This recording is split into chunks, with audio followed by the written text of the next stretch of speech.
Hey guys, in this video, I'll guide you through how you can withdraw money in CryptoGuru app.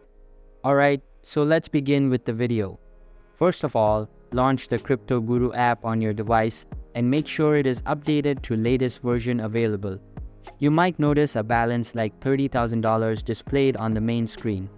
It's crucial to know that this balance is virtual.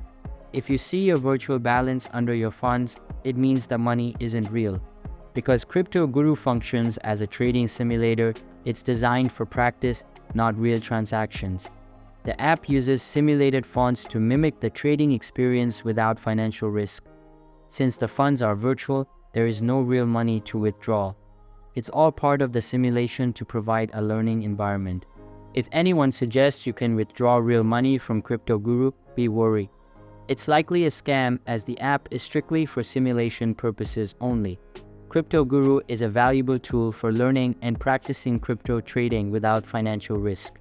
Remember, the balance is virtual, making it a safe platform to enhance your trading skills without the worry of losing real money. So beware and understand really strictly, you can't withdraw money from CryptoGuru because it's just virtual money. So that's basically how you can withdraw money in CryptoGuru app. So that's all for this video. If you find it helpful, consider subscribing and giving this big thumbs up, and I'll catch you in the next one. Thanks.